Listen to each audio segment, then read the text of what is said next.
I'd like to focus now on our own membership in the United Methodist, the Wesleyan way of sending clergy, that system, as a source of hope.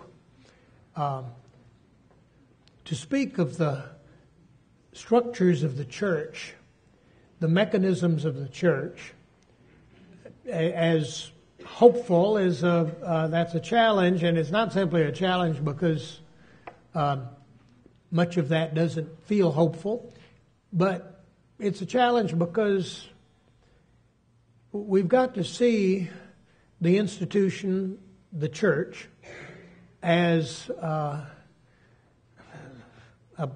major resource, God's appointed means for dealing with the world.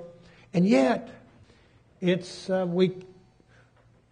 Lord help you if you allow that system and all to be the ultimate validation of your ministry. That's tough. Years ago I did a study of small membership churches in North Carolina with my colleague Bob Wilson. And we found that for the clergy in small membership churches, it's no picnic. We met a lot of despondent, depressed clergy. But maybe more amazing was we met many joyful, vital clergy in these rural congregations. And what was the reason? Well, we tried to isolate as best we could, and one of the things we concluded was that if you ask the institution to be your chief validator of the value of your work, your ministry, you're going to be miserable in the small membership church because the institution just doesn't do that. You don't have many people. You don't have much recognition. You don't, and any of those sort of props. But if you're in love with and feel called to, committed to the basic acts of ministry, this is a wonderful, the best location for doing that. To preach to people that you know deeply and that know you deeply.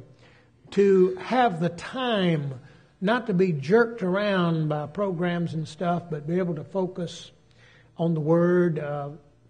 Well, I think that in a way applies to all of us clergy, that we've got to be fully committed to the institution and its mechanisms and goals. At the same time, we've got to be fully free from asking that institution, please validate me and what I'm doing, because the institution is just that.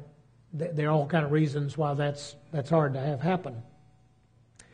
But I would like to speak to tag a few factors in our system of sent ministry and ministerial oversight that I think keep us at ministry and indeed even keep us hopeful.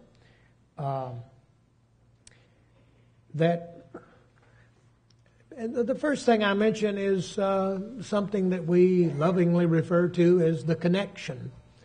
We probably speak of the connection as having a greater reality than it actually does, and there stresses on the connection, congregationalism and American individualism and all that. And I think to be a United Methodist leader is to, that one of the greatest, most demanding things about us is our idea of connected Christianity. Because in a sense, it's against everything Americans believe.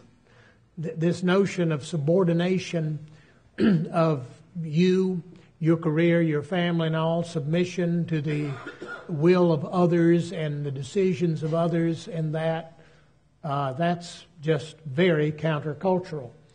Indeed, I wonder, in the future, if we're going to be able to maintain that connection with its itineracy, etc. But then I think, the gospel of Jesus Christ has had friction in every culture in which it found itself, including the very first culture in which it found itself. And hey, this is kind of part of being Christian, is to come up against these the friction of the cultural attitudes and values with those of the church. The connection, I think, can be helpful in that it's just a good reminder of the yoked nature of ministry. They were all in this together. In fact, Methodism began as a kind of clergy club of these traveling preachers. And we would get together once a year under Father John Wesley's supervision, and we would report back to one another, and thus was the annual conference born.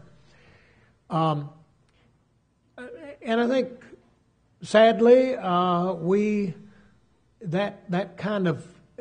we are often living out some of the negative aspects of that clergy club sense. And yet, in our better moments, we really validate the validity of such a way of deploying the church's leadership, the clergy. I know I did a book on clergy ethics, and in that book I said, anytime adjudicatory officials sweep clergy immorality under the rug, anytime we kind of cover that up, we die. And we owe it to the laity to show the laity that United Methodist clergy can oversee United Methodist clergy. They put a lot of trust in us to do that. And we've got to show that trust as true. Well, when I became a bishop, one of the things I discovered was that, I didn't discover any tendency in my conference to cover up anything of clergy immorality. Indeed, I found that when there were moral lapses charged, I marveled at the mechanism that immediately moved into play, and this was done and that was done, and it was all amazingly done. The thing that surprised me was I never removed a clergy person.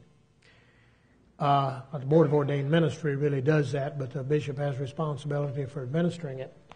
But I never participated in a removal, even sometimes for gross moral infractions, that I didn't get a great deal of resistance from the laity.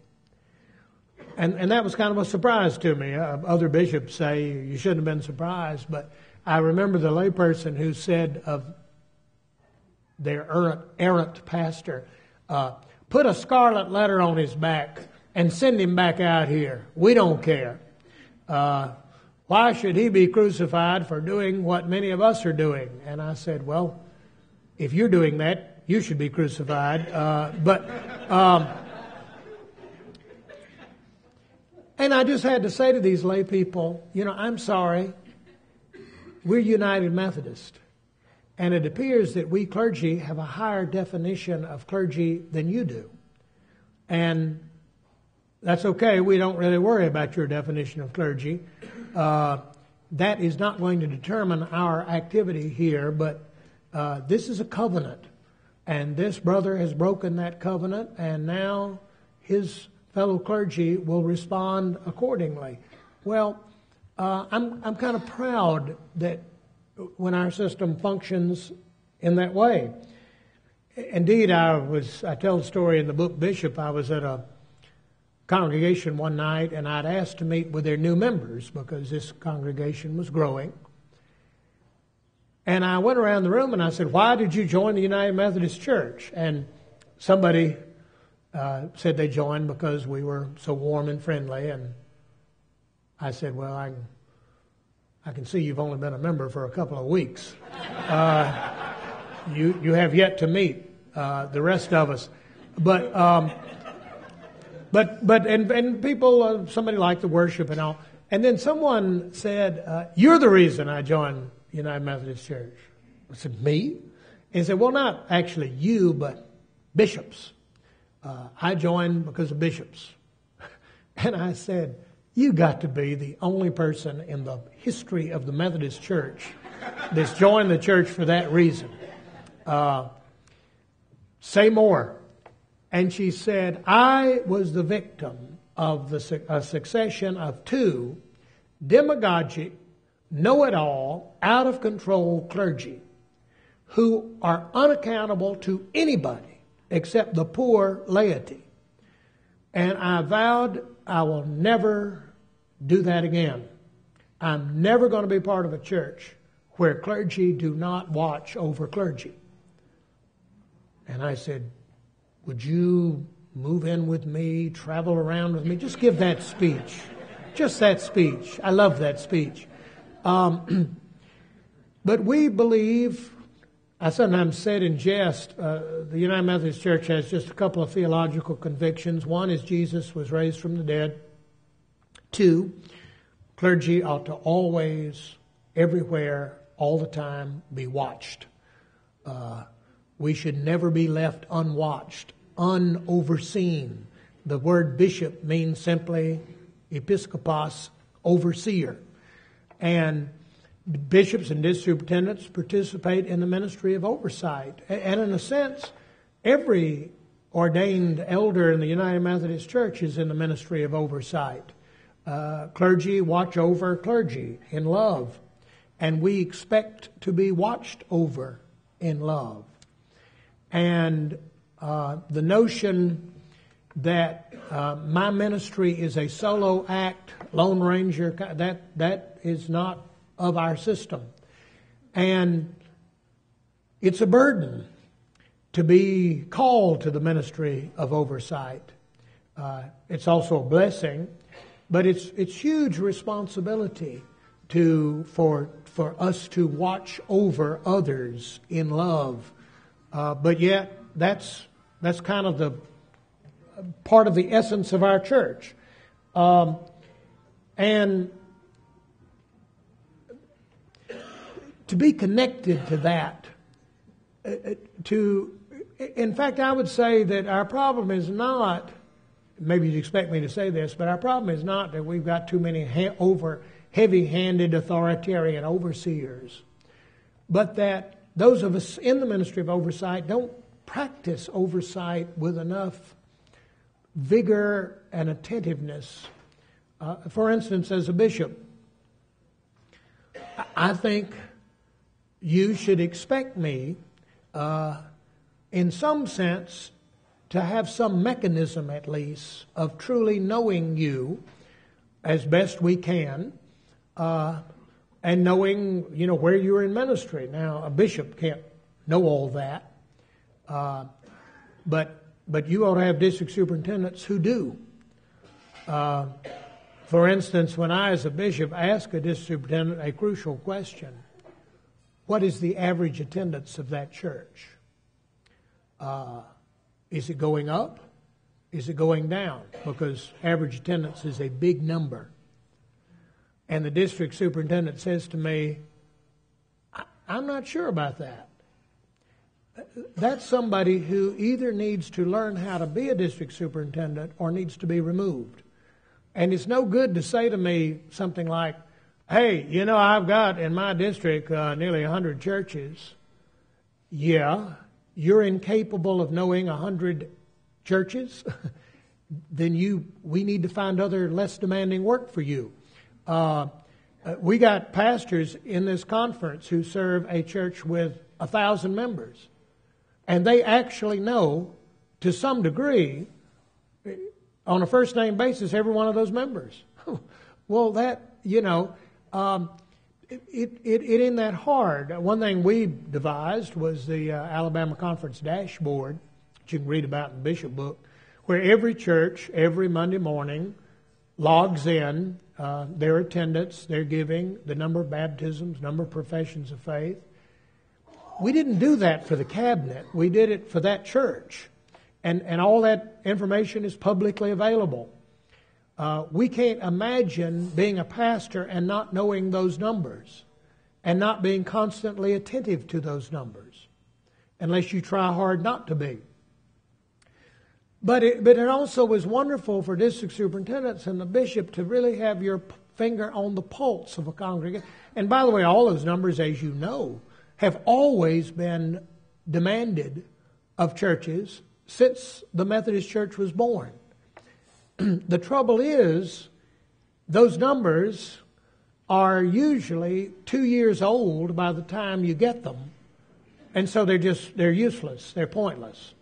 Why on earth church conferences still print a yearly bulletin is beyond me, because all the numbers in there are wrong, because they're all dated, and there are too many numbers. There are numbers about, like, the attendance of United Methodist women. I mean, why? Well, I'll tell you, one reason that's in there is to be sure pastors and bishops and district superintendents never notice the numbers, never notice the important numbers. We found the most important number was the AVM, attendance versus membership number. What percentage of United Methodists get out of bed on a Sunday morning to worship God under this pastor's leadership? That's a tough number, but it is a revealing number. Anyway, Methodists have always been inveterate numbers crunchers and reporters, and that's the whole purpose of annual conference. In its earliest days, we are in connection, which means we share that with one another, and that's kind of how we help hold one another accountable. I'm just saying that a cardinal responsibility of the ministry of oversight is knowledge, and it's wonderful now with the email and all. We have wonderful tools for really getting in there. By the way, when we started the dashboard, the cabinet and I vowed that we would notice the positive numbers and that we would have personal contact with everybody who, in the power of the Holy Spirit, produced positive numbers. We wouldn't worry about negative numbers yet, but just the positive numbers. Well, the first week I got up on the computer program, it showed me throughout the conference the 6 churches that had the biggest jump in attendance, the biggest jump in the number of baptisms, professions of faith. And I called each one of those pastors. Here's the sad thing. Out of those 6 pastors, I'd been there 3 years. I only knew 3 of them. I had never had a personal conversation with the other 3. Also sad, they said they had never received a personal communication from a bishop. I mean, that's sad, because one of the things a leader has responsibility for is knowing your most productive people, knowing your best people and recognizing them and empowering them and learning from them.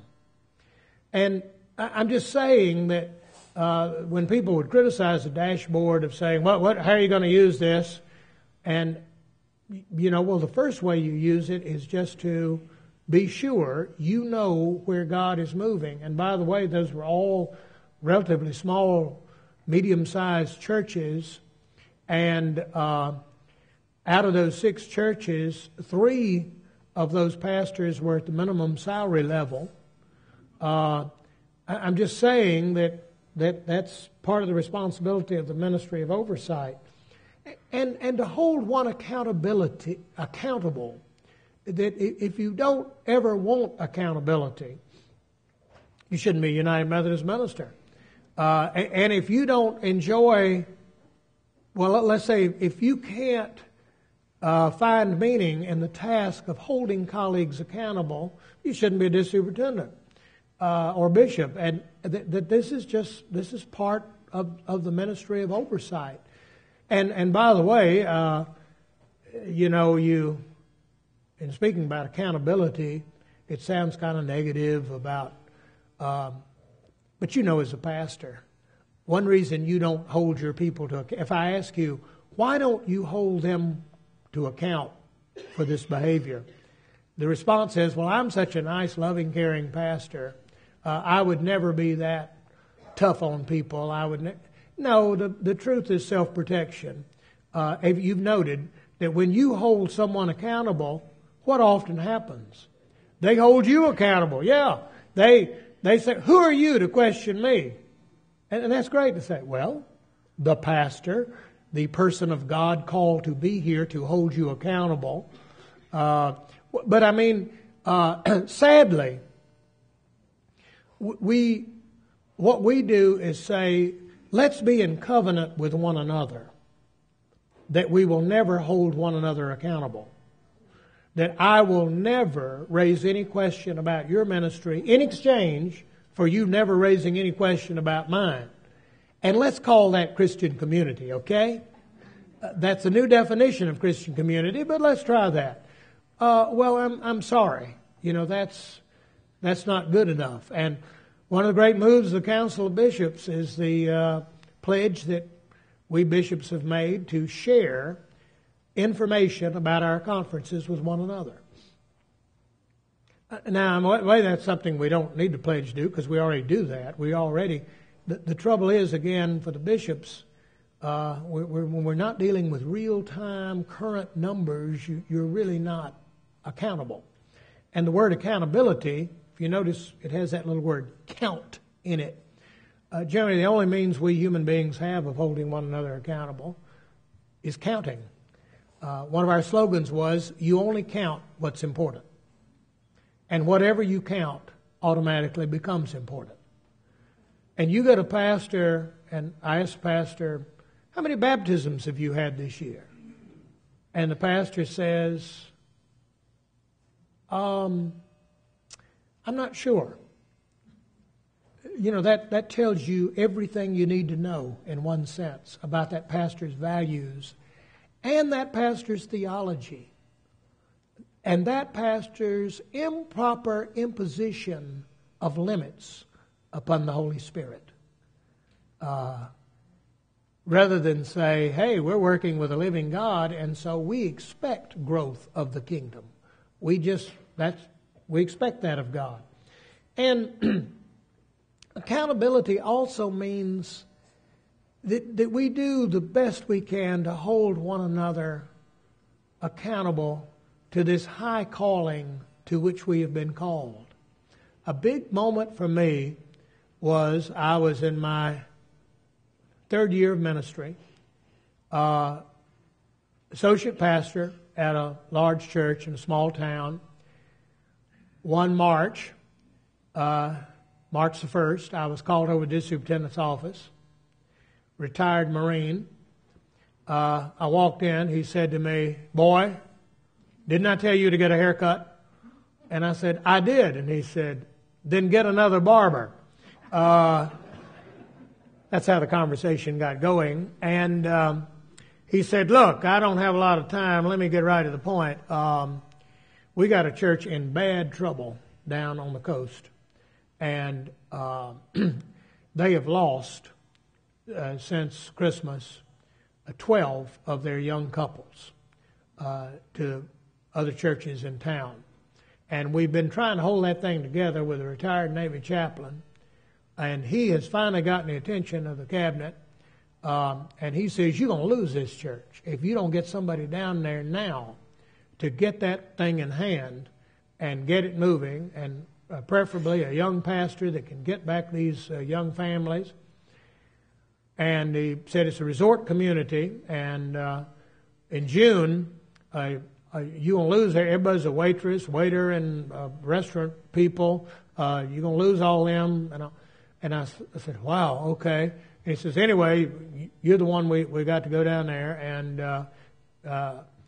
so I said, well, it's kind of good that I'm hearing about this now.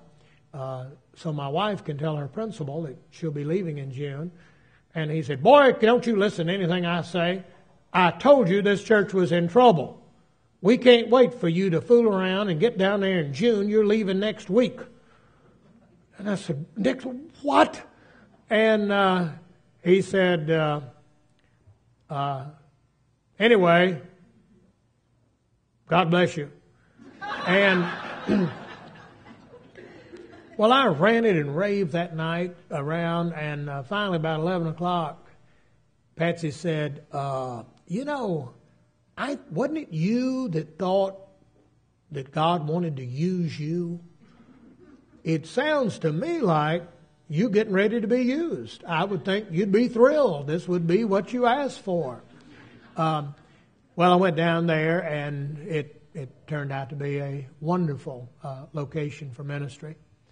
But years later, I sought out LeGrand Moody at annual conference. He was long retired by that time, but he still had his bite. And I said, LeGrand, I wanted to thank you for giving me a great appointment that you didn't know was a great appointment till I got there. And I said, LeGrand, let me ask you, though, for your forgiveness. I was young. I was inexperienced. I didn't know better. I didn't know that you could have called me over to your office that March day and said something stupid to me, like, let's see, you're making 19, let me look for you something about 19.5. How does that sound? 19.5, maybe 20. Or you could have said, let's see, you're serving a small town church. I need to look for you something in a more urban setting. You need that experience because one day you might be a district superintendent. You didn't say any of that stupid stuff to me that is often said to pastors. Rather, you said to me in effect, son, you think you're called? You think you've been given gifts? We're going to run a little test on that right now. We're going to just see if God is as great as we believe God to be, that God can work even through you for the mission of the church. Let's just run a little test on that. And I said, I want to thank you. I didn't know how important it was for someone like you to validate my sacrifice, my vocation. Thank you. Thank you. Well, sadly, one of the drawbacks of our system is kind of oftentimes the longer you're in it, the less you lose. That crazy, reckless, risk-taking enthusiasm that brought you into this ministry. And you start and you degenerate and you degrade your calling by saying, let's see, what is the salary at that church? How big is that church? Or how will everybody else look if I am not given a promotion in this moment? Questions that you have absolutely no reason to ask based on your ordination service and all that. And I remember meeting with a young pastor, and after his first year in seminary, I tried to meet with all after their first year just to get to know them and find out what had happened among them. And I said, well, what is the main thing you're focusing on seminary? And he said, holiness, sanctification. He said, nobody ever mentioned holiness to me growing up as a Methodist. I never heard the word sanctification, but I am really fascinated by that.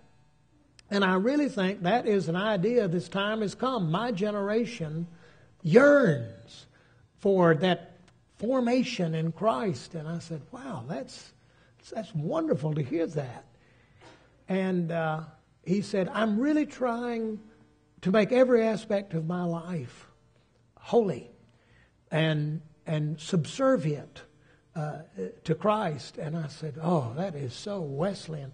And I said, well, now, let me ask you, as your bishop, what do you need from me as your bishop? What is it that I can do to help strengthen your vocation? And he said, well, I think one thing you can do is never to ask me to do something that's worthless, something that really isn't important to the kingdom. And I said, wow, that's good. And he said, because I haven't given up sex for something that's worthless. And I said, so you're telling me you want me to appoint you on the basis of you've given up sex? Wow, that's raising the bar on the appointive system. Wow, I hope I can do that. I don't know that I'm that good. Anyway, well, you know that, but turn it. That's the spirit. And as an overseer, I shouldn't apologize for asking you to sacrifice, for asking you to suffer for the sake of the gospel. But I should be ashamed when I ask you to do that which is unnecessary to the gospel. I should be ashamed in sending you out to a church that has long ceased being a church, that has degenerated into a club for older adults that meets at a convenient hour of the week and sometimes serves lunch. That really is degrading. And one of the temptations of our system is we have a mechanism that subsidizes and keeps working with entities that no longer participate in the mission of Jesus Christ. And that's pitiful. There's a reason we have more small membership churches than any other church in the world. And the reason is not that small membership churches are so charming and all. The reason is bishops. I don't know why so many of them hate bishops and district superintendents when we're the only reason they're in existence. And that we can force leaders to go out there and serve in those situations and give the illusion that they're still part of the mission of Jesus Christ. That the main point of the church is to keep up real estate that made sense 50 years ago, but makes no sense now. And other churches seem to have ways of dealing with that. Our church ought to have a way of dealing with that, and that is to say, we're in a connection, and the connection is going to stop subsidizing your decline, and we're going to now make a judgment about things. And just as we gave birth to your church, we are now saying your season is over. These are hard things, and yet they're things that can be broached in a connection. For instance, Paul Borden, we were talking at the break, Paul Borden says there's no such thing as church revitalization. There's no such thing as a turnaround congregation. There is only the dying of one congregation and the birth of another. And that the only way you can get change is to say, everybody who's an officer in this church, please turn in your credentials. We had one congregation that we said to them, your time of ministry is over. We are not going to send another pastor out here to be the victim of this kind of pathology. I told him, I said, I had a pastor out here that I decided he was completely incompetent. And I told him, we're going to give you one more opportunity. And we sent him from here to one of the meanest little churches I know, and he has doubled the attendance in 6 months. This suggests to me that I was wrong in my judgment on him. It's not the pastor who is inept and incompetent. Anyway. But basically what we had to do is we put a padlock on the door. And the district superintendent took a chainsaw and sawed off the church sign. And the district superintendent said, if I could get me a good Catholic priest, I'd pay for an exorcism out here. But maybe this will do it. And we renamed the church and opened it a year later. And we told people, you are perfectly free to come back to this congregation. But you are not perfectly free to say anything or to hold an office, because we're doing a resurrection out here. We're doing a rebirth, and something's got to die in order for something to be... Anyway, in a connection, we ought to be able to do stuff like that. We ought to be able to say, this neighborhood has changed. It is now, you have no future unless you can relate to this neighborhood. This neighborhood has moved from being predominantly one race to another. Fortunately, you're part of a system where we can send a pastor here that has a high likelihood of helping you relate to this community. And well, you know, in other words, we ought to restore the adventure of connectionalism. And then related to connectionalism is that we receive hope from our clergy peers. I may be having a tough time at my congregation, but I can celebrate that the Holy Spirit is moving in a special way in your congregation. And we get to share all that together. I think charge conferences, I don't know how y'all do them, but I inherited a system that they were moving into cluster charge conferences. And the point of that was not to save time for the district superintendents, although I'm all for district superintendents saving time, but it was churches to learn from other churches, and churches to shame other churches, and churches to get together, and they're thinking, wow, if they can do that at Brown Swamp, how come we've decided to lose all of our young people? And they have decided to evangelize their young people. Well, and it also means that God has given us a means whereby your ministry evokes mine. One thing I discovered in our church, it is very hard to get out good news. I noticed on our conference website, our conference website was usually this tale of woe. Tsunamis, hurricanes, we need $1 million for this, please give to that, God's killing a lot of people with malaria, and it was kind of like the Lord acting badly on the website, and y'all have got to get in and give more and do more. And it was surprisingly hard to say, hey, out at Brown Swamp Methodist Church, it's working. They did this and they got this response. What fruit? What a harvest. Good news is threatening in a declining organization. Good news is threatening in an organization that is often dominated by mediocrity. And people of excellence are a threat in that kind of world. So one of the duties of ministry of oversight is to be sure the good news gets out, and to be sure that people that God has chosen to use well, we know about. I had a young man that he was a preacher's son, and I met him. He was doing youth ministry at this church, and I said, are you feeling called into the ordained ministry? He said, yeah, but I've only got 2 years of college. I dropped out.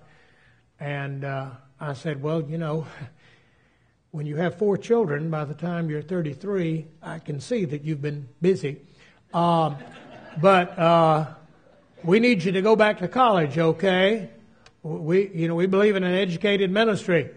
And next thing I know, the district superintendent has appointed him to start a new church. And it's a church for young adults. And when I left Alabama after a year and a half, he was worshiping nearly 400 people at his church. And one of my last words is, please don't force him to go to college. And it could mess him up severely. And then don't let him go to seminary, because nobody at Duke knows how to create a church with attendance of 400 people. I don't want him to catch what we got. Well, I'm just saying that that a young man like that is a threat to everything I believe in and all that I have given much of my life to. But hey, working with Jesus, you're going to get threats. I had a very despondent week, and district superintendent said, I know just what you need. You need to come up here to Gunnersville and visit at Genesis Church. And I said, why do I need to do that? And he said, just go there. He said, that preacher, that Deborah Moon, who is the preacher there, she is just something primordial. And I said, what does that mean? And he said, just get there and watch her work. And Deborah graduated from Asbury Seminary. I get there, and it's a church that one of our larger churches started because the larger church was disappointed in their inability to attract people, marginalized people, economically deprived people, addicted people. They had really tried at their church. So they decided to go out and they bought an old grocery store building and they started Genesis Church, and Deborah Moon was sent there. And there was that Sunday where the pastor stood up and said, preached a sermon on birthing churches. And then he said, as the organ plays, I need you to pray if God is leading you out of this church to start a new church. And we're going to pray until we get 20 people willing to do that. And 20 people stepped forward. And they went out and started Genesis Church. Anyway, so I get there and we start the service, and it was the worst church music I've ever heard. Country, Western, gospel. And I'm just dying. And would think I would pay anything for that woman to stop singing. But we get to the announcements. And so Deborah says during the announcement, she says, okay, just to remind you now, Alateen on Mondays, Al-Anon Wednesdays and Fridays. We can put you in a different 12-step group every single night of the week. Okay? How many of you are addicted to drugs or alcohol? Let's see the hands. How about those of you addicted to sex? Any addiction? Let's see the hands. And these hands went up, and Patsy said, are we allowed to ask that? And she said, keep your hands up now. I'm leading Disciple Bible Study, and I meet a lot of you people that say, I just have trouble reading the Bible because blind people are healed and Jesus walks on water, and I've never seen that in Gunnersville, Alabama, and how can I believe in that? Well, every hand you see up now is a work of God in progress. It is what we might call a miracle, something that only God can do. So, every hand you see up has been sent to you to help you with your biblical interpretation and to enlarge your pitiful little narrow-minded imagination. Okay? So I want you to look at these people with their hands up and have them maybe help you. All right, put your hands down. Well, I was renewed. I was reminded of the adventure that my own ministry is supposed to be. I have no idea what covenant they're referring to. I don't remember signing anything, but basically the purpose of the groups that I participated in was let's all get together and agree on how hard it is to be a bishop. And mainly, because we have so many retired bishops, mainly it was talk about broken hips and things like that. And all I could say after an hour in one of these groups was, oh, Lord, please don't let me get to be 65. It must be hell with all this bad stuff happening. Anyway, I just finally had to say, I don't have the spiritual depth to attend these groups. I'm prone to depression anyway. And, they just bring out all the worst in me. And I think the groups ought to be worthy of our calling. They ought to be not about the woe of being a human being, because getting to be 65 is a gift of God. It's something to be thankful for. I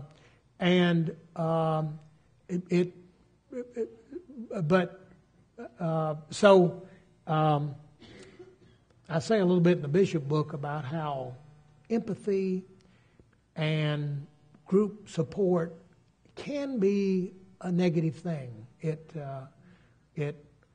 As a bishop, I found it interesting that 2 or 3 times people said to me, "You ought not to say that, or you ought not to do that, because if it does, you will destroy your relationship with the Council of Bishops." And I said, "I have a relationship with the Council of Bishops? I didn't know." Well, and it was interesting how the group was used to police ministry. And so let's not speak too positively about the fellowship. Let's also realize fellowship can be used in sinful ways to oppress and to limit and demean. Here's something I dare to mention as a tool of your ministry, and that is your salary. In 2 ways. One, your salaries are so low, and remember, you're in a world that judges people's value on the basis of their salaries, how much money they make. And you didn't ask for a small salary, and you maybe even have resentment toward your small salary, but it's interesting to me to watch people respond. I've seen the laity, part of the power, the spiritual power you wield, is they can look at you and say, "You got more education than anybody in this congregation. You obviously are talented. You could have done anything you wanted to do. You're here as a Methodist preacher. That's you're an attack on all that we hold dear, and you're not even trying to attack it. You just are. Your salary becomes leverage there." I do think, as a Methodist preacher, one of the most important decisions you can make is how much money you need to be happy. How much money do you need to have a good marriage? You need to decide about that. Write the number down. And then you need to demand that. And if you can't get it, you need to leave. You need to find some form of life that will enable you to do that. But of course, I can say that because as a preacher, I know the people, the marriages that are being destroyed by having bought into the assumption that life consists in the acquisition of possessions, despite what Jesus taught. So I'm just saying, in an interesting way, your salary is a witness, and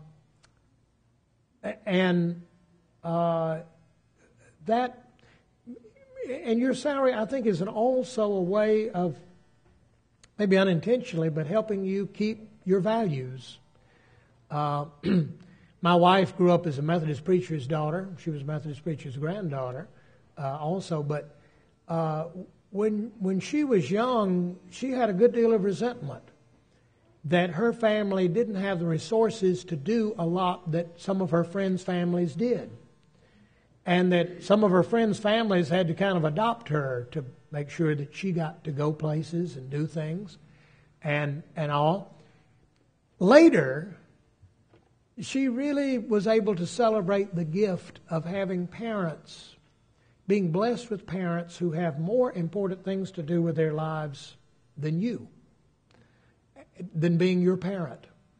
And it was a joy as her parents were aging to call them and see how they were doing. Fine, can't talk, got to visit the old people at the nursing home. Goodbye, good to hear from you.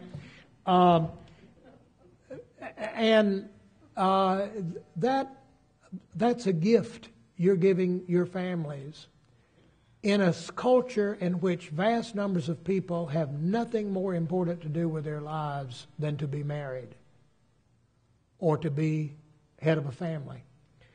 And then, just finally to say what I began with, accountability. It's great to be worshiping a God that loves us enough to hold us accountable. And here I'm thinking about all those parables Jesus told about judgment.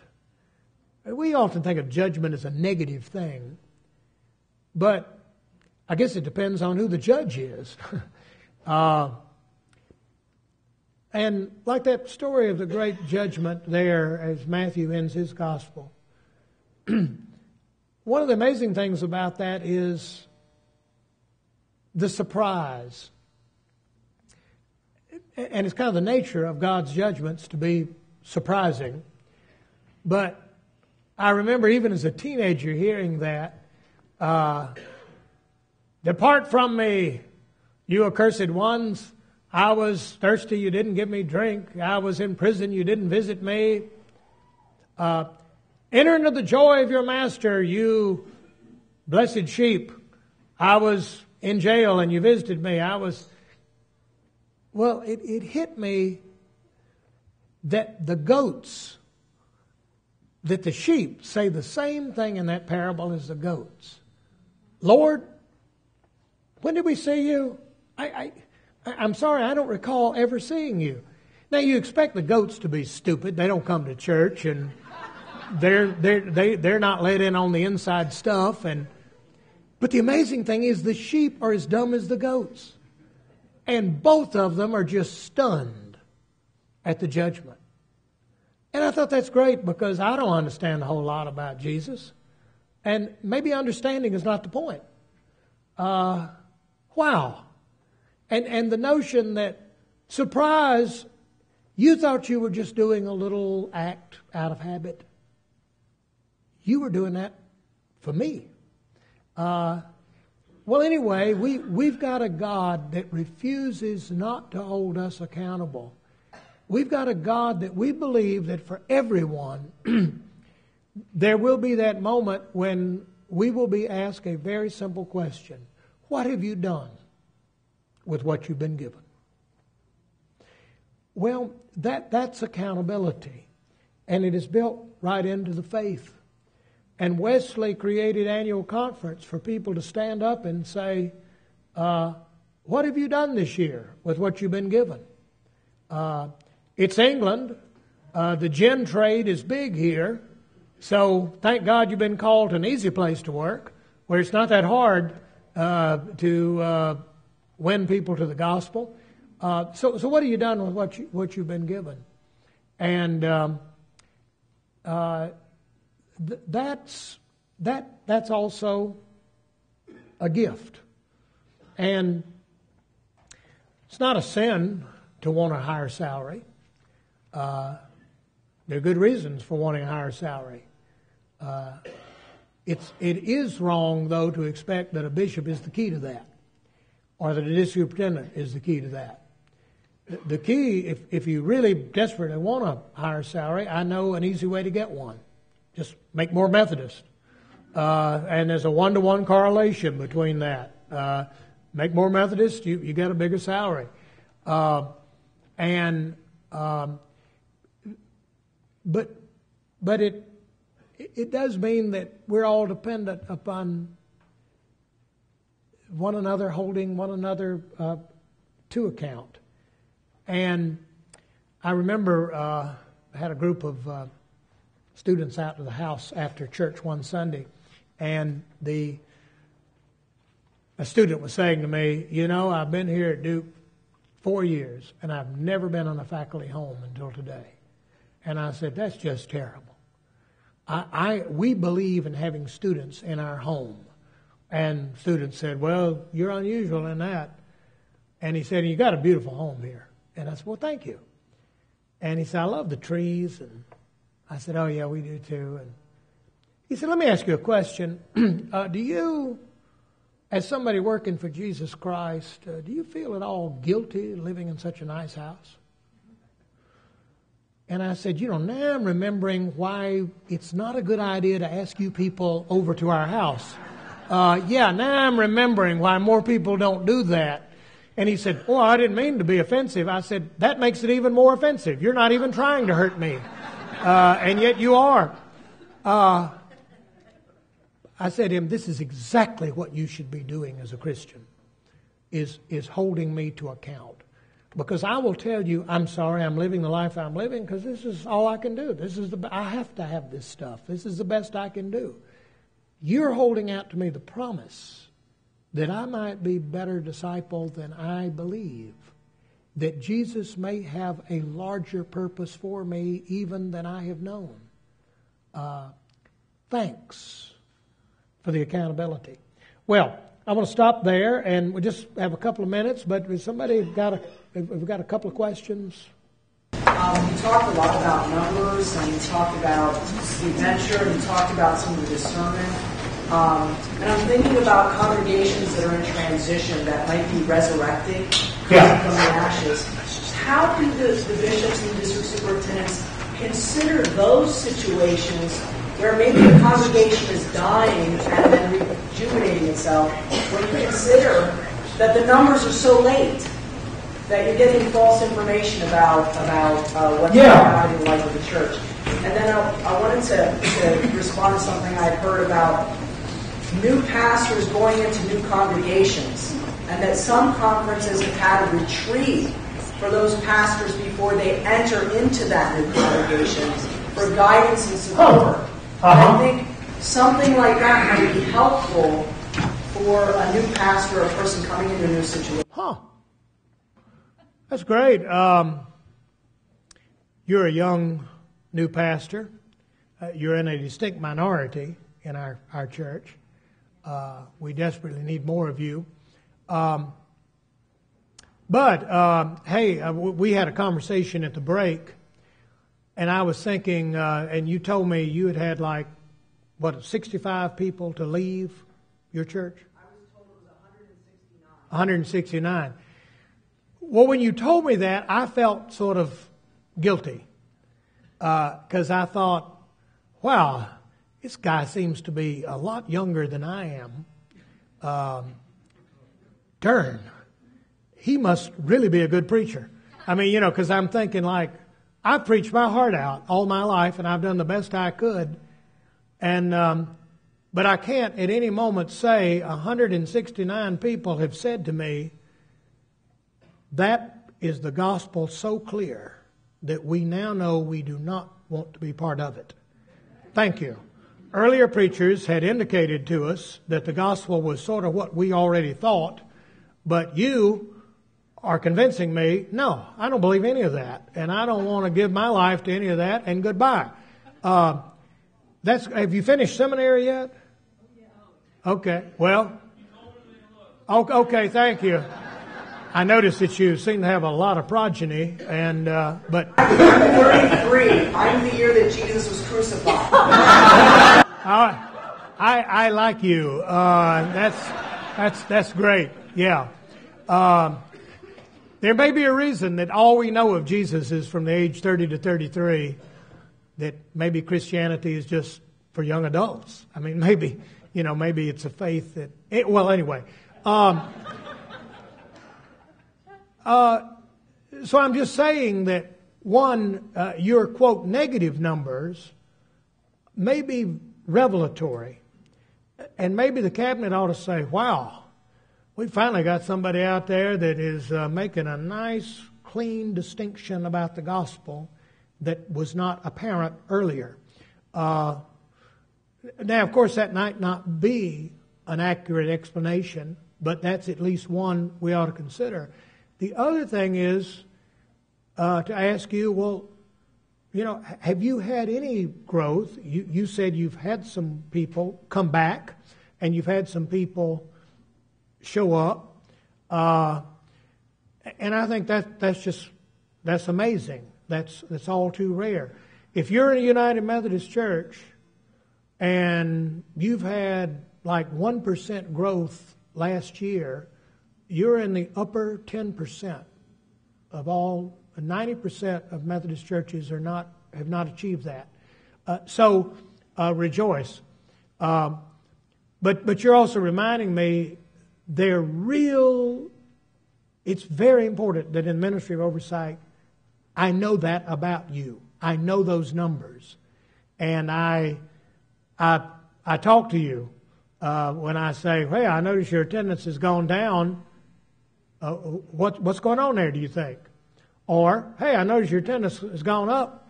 What's going on there? And I think the first thing we in the ministry of oversight can do is to learn, is to ask you to teach us. As I've admitted, I have never preached the gospel so well that 160 people left. I